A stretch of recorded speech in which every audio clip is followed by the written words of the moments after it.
제주 베이스캠프 교회 생명의 삶 아침 묵상에 오신 여러분들 진심으로 환영하고 축복합니다. 우리는 한순간도 하나님의 은혜가 아니고서는 살아갈 수 없다라고 하는 것을 기억하셔야 할 것입니다. 어느 순간 넘어질 수 있고 어느 순간 하나님을 배신할 수 있다는 삶, 자기를 드러내기 시작하면 하나님은 보이지 않는다라고 하는 것을 오늘 말씀을 통해서 우리에게 알려주고 있는 것 같습니다. 오늘 찬양으로 함께 영광 돌리길 원합니다. 하나님의 은혜로 이 시간 함께 찬양하면서 하나님 앞에 우리의 신앙의 고백을 드리길 원합니다. 하나님의 은혜로 있을 데 없는 잠 왜 구속하여 주는지 난 알 수 없도다. 내가 믿고 또 의지함은 내 모든 형편 잘하는 주님 늘 돌보아 주실 것을 나는 확실히 아는. 왜 내게 굳센 믿음과 또 복음 주셔서 내 맘이 항상 편한지 난 알 수 없도다. 내가 믿고 또 의지함은 내 모든 형편 잘하는 주님 늘 돌보아 주실 것을 나는 확실히 아는. 왜 내게 성령 주셔서 내 마음을 감동해 주 예수 믿게 하는지 난 알 수 없도다. 내가 믿고 또 의지함은 내 모든 형편 잘하는 주님 늘 돌보아 주실 것을 나는 확실히 아는. 주 언제 강림하실지 혹밤에 혹낮에 또 주님 만날 그곳도 난 알 수 없도다. 내가 믿고 또 의지함은 내 모든 형편 잘하는 주님 늘 돌보아 주실 것을 나는 확실히 아는. 내가 믿고 또 의지함은 내 모든 형편 잘하는 주님 늘 돌보아 주실 것을 나는 확실히 아는.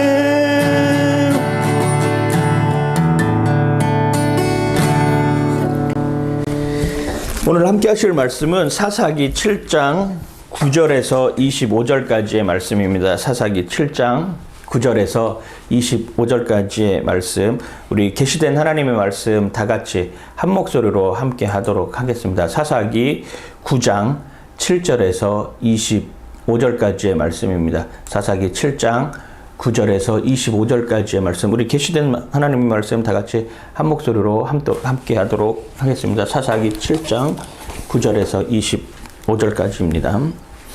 그 밤에 여호와께서 기드온에게 이르시되 일어나 진영으로 내려가라. 내가 그것을 내 손에 넘겨 주었느니라. 만일 내가 여러 가지를 두려워하거든 내 부하 보라와 함께 그 진영으로 내려가서 그들이 하는 말을 들으라. 그 후에 내 손이 강하여져서 그 진영으로 내려가리라 하시니 기드온이 이에 그의 부하 보라와 함께 군대가 있는 진영 근처로 내려간즉 미디안과 아말렉과 동방의 모든 사람들이 골짜기에 누웠는데 메뚜기의 많은 수와 같고 그들의 낙타의 수가 많아 해변에 모래가 많음 같은지라. 기드온이 그곳에 이른즉 어떤 사람이 그의 친구에게 꿈을 말하여 이르기를 보라 내가 한 꿈을 꾸었는데 꿈에 보리떡 한 덩어리가 미디안 진영으로 굴러들어와 한 장막에 이르러 그것을 쳐서 무너뜨려 위쪽으로 엎으니 그 장막이 쓰러지더라. 그의 친구가 대답하여 이르되 이는 다른 것이 아니라 이스라엘 사람 요아스의 아들 기드온의 칼이라. 하나님이 미디안과 그 모든 진영을 그의 손에 넘겨주셨느니라 하더라. 기드온이 그 꿈과 해몽하는 말을 듣고 경배하며 이스라엘 진영으로 돌아와 이르되 일어나라 여호와께서 미디안과 그 모든 진영을 너희 손에 넘겨주셨느니라 하고 300명을 세대로 나누어 각 손에 나팔과 빈 항아리를 들리고 항아리 안에는 횃불을 감추게 하고 그들에게 이르되 너희는 나만 보고 내가 하는 대로 하되 내가 그 진영 근처에 이르러서 내가 하는 대로 너희도 그리하여 나와 나를 따르는 자가 다 나팔을 불거든 너희도 모든 진영 주위에서 나팔을 불며 이르기를 여호와를 위하라 기드온을 위하라 하라 하니라. 기드온과 그와 함께한 100명이 이경초의 진영 근처에 이른즉 바로 파수꾼들을 교대한 때라. 그들이 나팔을 불며 손에 가졌던 항아리를 부수니라. 세대가 나팔을 불며 항아리를 부수고 왼손에 횃불을 들고 오른손에 나팔을 들어 불며 외쳐 이르되 여호와와 기드온의 칼이다 하고 각기 제자리에 서서 그 진영을 에워싸매 그 온 진영의 군사들이 뛰고 부르짖으며 도망하였는데 300명이 나팔을 불 때에 여호와께서 그 온 진영에서 친구끼리 칼로 치게 하심으로 적군이 도망가여 스레라의 벳시다에 이르고 또 답밭에 가까운 아멜 모올라의 경계에 이르렀으며 이스라엘 사람들은 납달리와 아셀과 온 므낫세에서부터 부름을 받고 미디안을 추격하였더라. 기드온이 사자들을 보내서 에브라임 온 산지로 두루다니게 하여 이르기를 내려와서 미디안을 치고 그들을 앞질러 벳바라와 요단강에 이르는 수로를 점령하라 하며 이에 에브라임 사람들이 다 모여 벳바라와 요단강에 이르는 수로를 점령하고 또 미디안의 두 방백 오렙과 스앱을 사로잡아 오렙은 오렙 바위에서 죽이고 스앱은 스앱 포도주 틀에서 죽이고 미디안을 추격하였고 오렙과 스앱의 머리를 요단강 건너편에서 기드온에게 가져왔더라. 아멘. 오늘 말씀을 통해서 기드온의 300용사가 이제 본격적으로 활약하는 모습을 우리에게 보여주고 있는 것이죠. 기드온의 300용사 하면 또 하나 떠오르는 것이 있어요. 스파르타의 300용사입니다. 기드온의 300용사와 스파르타의 300용사. 말하자면 기드온의 300용사는 히브리적 사고를 가지고 있는 사람들입니다. 스파르타의 300용사는 그리스, 스파르타, 헬라의 사고를 가진 사람들이에요. 이 두 부류가 완전히 다릅니다. BC 480년에 그리스와 페르시아의 전쟁에서 그리스의 왕 레오니다스는 군사 7,000명을 이렇게 모집을 합니다. 그 중에 스파르타 정예 요원이 한 300명 정도 이렇게 되거든요. 그래서 그리스 연합군하고 페르시아와 전쟁을 치르게 되는데 이 스파르타에서 온 300명 이 군사가 모티브가 되어서 영화 300이라는 영화도 나왔습니다. 물론 사실을 기초로 해서 만들어진 영화죠. 거기에다가 픽션을 더 가미했겠지만요. 그래서 그 당시에 페르시아의 군대가 100만이다 이렇게 이야기를 하고 스파르타의 군사는 300명이 말이 안 되는 싸움이지 않습니까?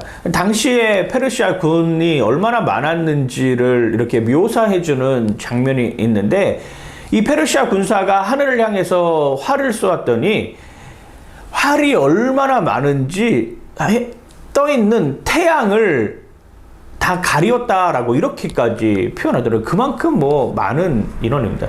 그런데 그 300명의 용사가 일주일 막았다라고 하는 거죠. 물론 그 300명의 용사는 다 전장에서 죽음을 맞이합니다. 그런데 그런 상황 가운데 놓여 있으면서 그들이 영웅시 되어가는 이런 과정들을 우리는 영화 300을 통해서 보게 되는 것이죠. 한번 여러분 생각해보세요. 지금도 전쟁은 계속됩니다. 어제 제가 속해 있는 그룹에서 그 기도 제목이 하나 올라왔는데 어떤 기도 제목이 올라왔냐 하면 아프가니스탄에 계신 선교사님들을 위해서 기도했으면 좋겠다라고 하는 이런 기도 제목이 올라왔더라고요. 아직 그곳에 머무르고 있으면서 현지에서 이렇게 돌아오지 못하고 그곳에 계신 이런 분들이 계신 것 같아요. 미국이 뭐 아프간에다가 뭐 100조 넘는 뭐 돈을 뭐 쏟아 부으면서 어떻게 하면은 아프간 정권을 한번 살려보겠다라고 이야기를 했는데 목숨 걸고 달려드는 탈레반에게 뭐 다 지금 점령 당해서 뭐 사진에 나오는 것을 보면 카불 공항이 뭐 난리가 아닌 이런 상황으로 바뀌는 모습들도 보게 되는 것이죠. 그 스파르타의 300용사 추모글에 이런 글이 쓰였다고 합니다. 뭐라고 하냐면 여행자여 가서 스파르타인에게 전하라. 우리가 그들의 명을 수행하고 여기에 누워 있다고 말이죠. 전형적인 인간의 비장함을 보여주는 문구라고 할 수 있을 것입니다.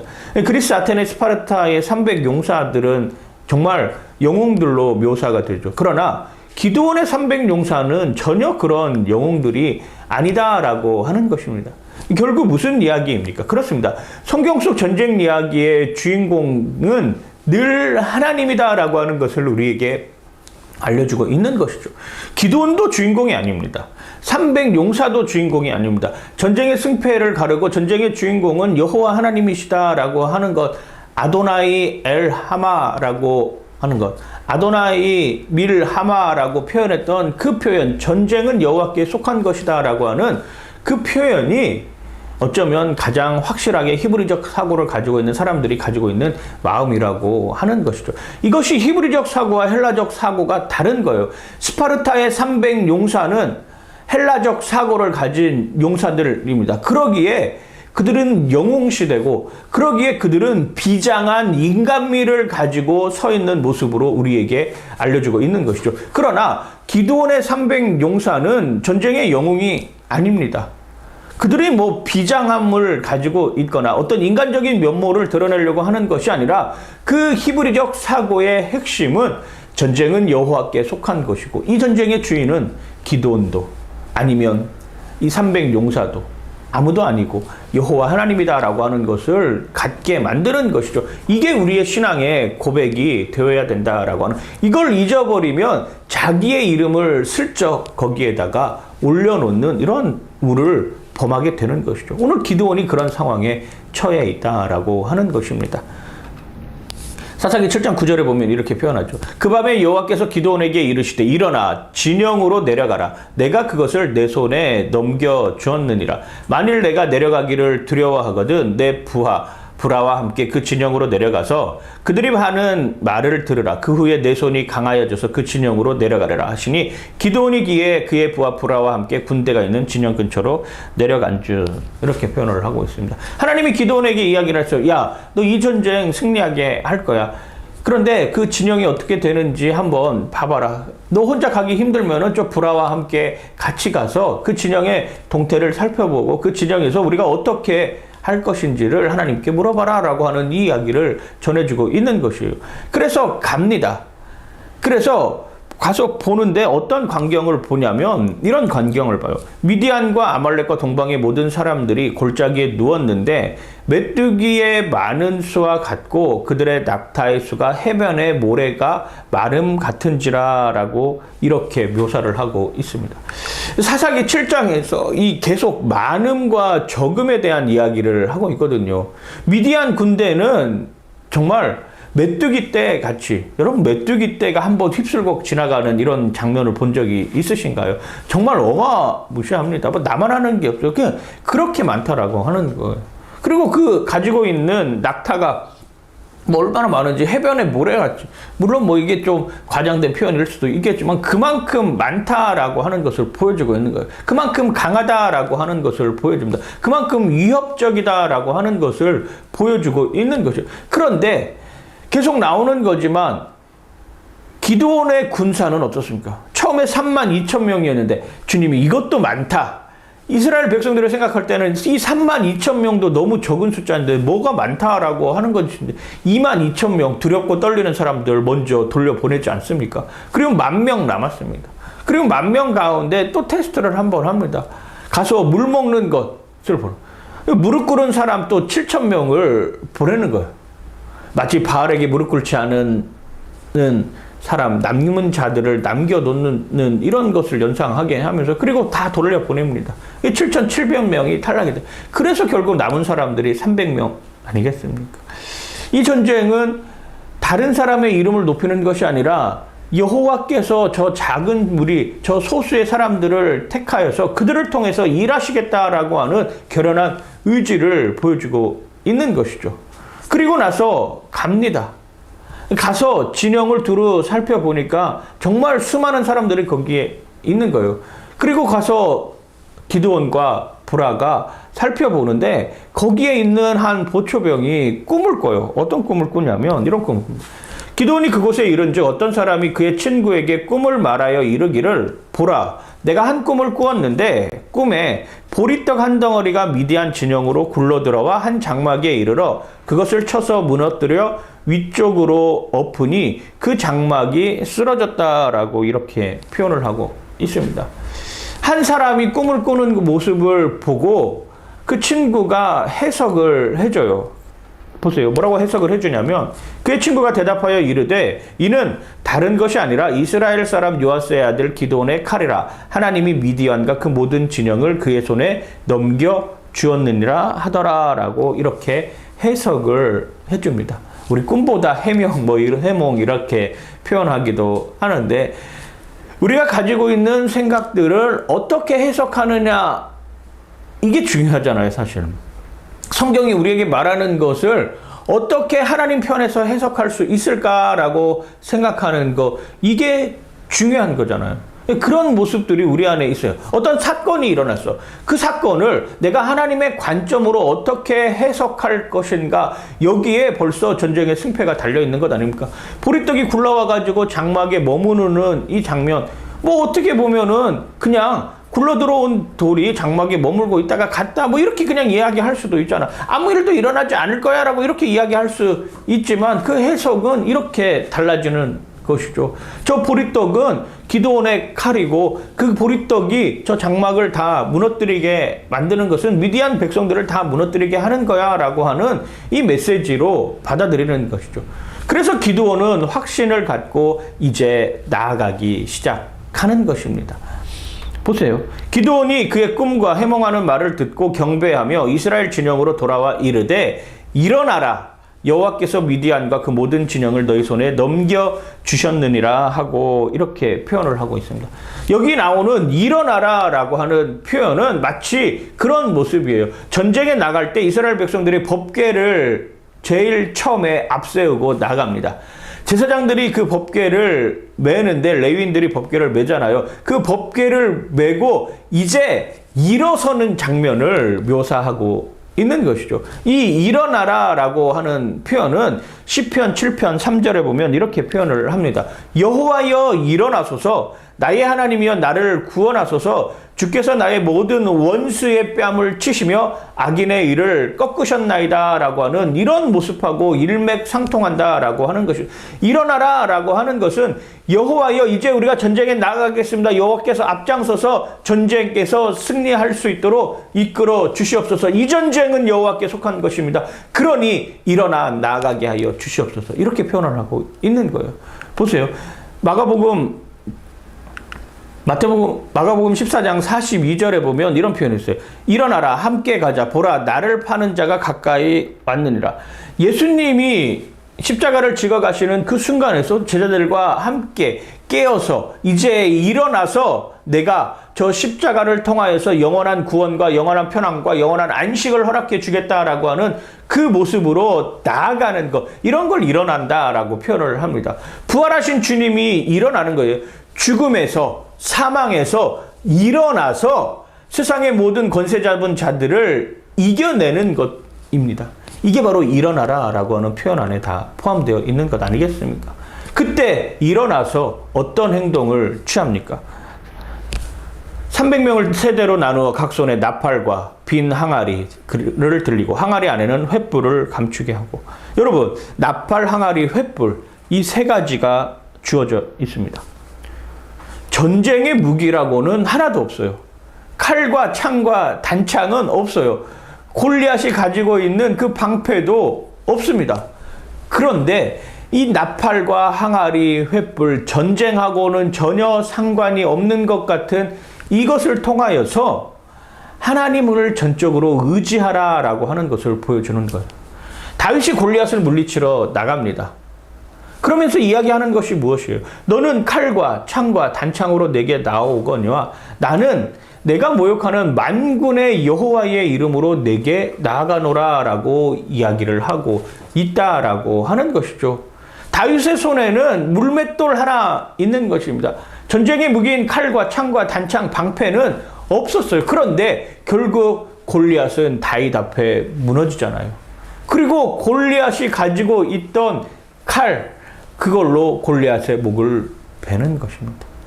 마찬가지죠. 기드온과 300용사가 가지고 있는 것은 빈 항아리와 나팔과 횃불이 전부였습니다. 그런데 이 빈 항아리와 나팔과 횃불이 일하기 시작하니 미디안에 있는 그 메뚜기 떼처럼 많았던 그 미디안 군사가 서로 칼에 찔리면서 서로 자기가 자기 자신을 죽이게 만드는 이런 역할을 하게 되므로 전쟁에서 승리하게 되는 광경을 보는 것이죠. 정말 결연한 의지가 얼마나 강했는지 이렇게 표현하고 있어요. 그들에게 이르되 너희는 나만 보고 내가 하는 대로 하되 내가 그 진영 근처에 이르러서 내가 하는 대로 너희도 그리하여 나와 나를 위하여 따르는 자가 다 나팔을 불거든 너희도 모든 진영 주위에서 나팔을 불며 이르기를 여호와를 위하라 기드온을 위하라 하라 하니라. 아멘. 여러분 18절을 읽으면서 마음에 걸리는 대목이 바로 이 대목이에요. 여호와를 위하라. 여기까지 좋았죠. 그런데 거기다가 자기 이름을 슬쩍 끼워 넣습니다. 기드온을 위하라. 이게 참 무섭더라고요. 이게 참 우리가 조심해야 될 일들 중에 하나이지 않을까 생각을 합니다. 목사로서 제가 한 교회를 담당하고 이렇게 운영을 하면서 느끼는 것들이 바로 이런 거예요. 교회 이름으로 신방을 하고, 교회 이름으로 선물도 갖다 주고, 교회 이름으로 뭔가 나눔도 실천하고, 전도도 하는 이런 일들을 하는데, 거기에 제 이름이 드러나려고 하는 것, 거기에다가 제 이름을 얹으려고 하는 것. 목사님 이렇게까지 안 해주셔도 되는데 너무너무 감사해요. 목사님, 이거 제가 하는 거 아니에요. 제가 하는 거 아니라. 우리 교인들이 하는 것이고 하나님이 함께 하시는 것이라고 이렇게 나와야 되는 것이 당연한 일인 것 같아요. 점점 그것에 익숙해. 이거 내가 하는 것 아니고요. 이거 함께 하는 저희 베이스캠프 교회 형제 자매들이 함께 하는 것입니다. 하나님이 함께 하는 것입니다라고 이렇게 나올 수 있는 여건이 되어야 된다라고 하는 것이죠. 300명의 용사는 하나님의 군사입니다. 기드온의 사병이 아니잖아요. 인간의 탐욕과 야망은 나도 모르는 사이에 씨가 뿌려지고 자라나게 됩니다. 이게 조심스러워지는 것이죠. 목사가 하는 일 아니잖아요.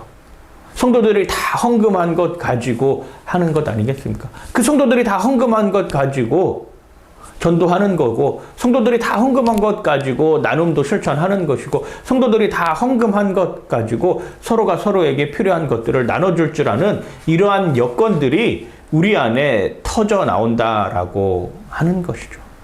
이게 우리를 살린다라고 하는 것입니다.